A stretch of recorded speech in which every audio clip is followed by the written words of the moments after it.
Every Tuesday night, a beautiful blonde is murdered by the Avenger.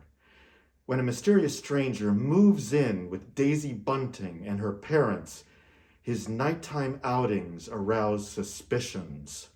Who is he? Can you ever truly know someone who lives under your own roof? Hi, I'm Jack Curtis Dubowski. Please join me and my ensemble for my new live score to Hitchcock's 1927 silent masterpiece, The Lodger. And here's Hitch to tell you a little bit more about the film. The first picture, which is definitely in the Hitchcock style, was The Lodger, wasn't it? Yes, that's right.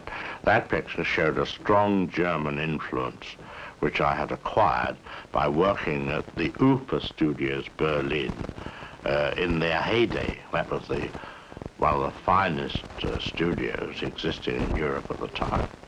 Tremendous technical achievements they were doing, and they made Siegfried, you know, the Nibelungen Ring, Jannings. They were working on Jannings' Last Laugh when I was there.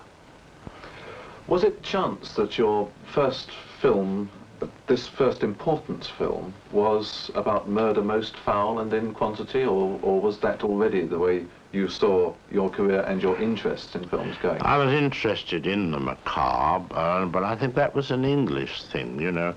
English writers and literateurs have always played a great interest in crime, much more than any other country, you know. One would always read when there was a cause célèbre at the Old Bailey, the seats would be filled by famous actors and writers and so forth. So I think that grew out of one's natural interest. Incidentally, when I had finished The Lodger, and it was seen by the distributors' representatives, they thought it was so bad that it shouldn't be shown.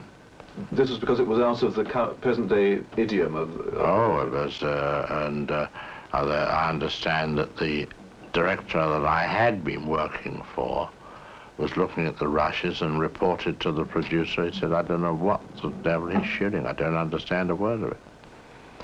And finally came an afternoon when the big shot was coming down to verify his menial's verdict on the picture. And I remember my wife and I walked out of the studio and went for 2 hours. We found ourselves at Tower Bridge. I said, well, it must be over by now, let's go back.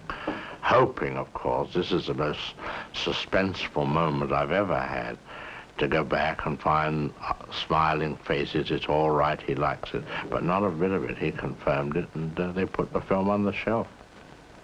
Stayed on the shelf for about 2 or 3 months. They said, well, we have an investment in this, better take a look at it again, and they finally agreed to show it. And then it was acquired as the greatest British film made to that period. So there you see the fine line between failure and success. There was a rather famous sequence in that film where you used a sheet of glass for a floor, wasn't there? Would you like to tell us about that? Well, you see, that's the visual interpretation of the missing sound of those days. In other words, a man is pacing a room up and down today. We'd do it by sound, and you would see the chandelier shaking.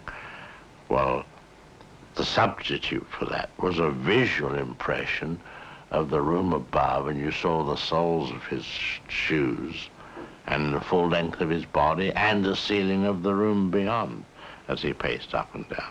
And I did it by having a floor made of 1-inch thick glass.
Wouldn't you have dearly liked your Jack the Ripper of The Lodger to be proven at the end of the film, Jack the Ripper?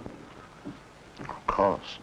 But you see, that's the penalty of having a film star in a story of that kind. He inevitably has to be cleared. Now, I had the same experience with Cary Grant in a film called Suspicion. It's a big disadvantage. On the other hand, if you have a chase story, it's an advantage to have a named star in that, because the audience anxieties are increased, because they know him well. He's a relative. Yeah. He's a relative in trouble. But in your mind, Ivan the Fellow definitely was the fiendish stabber.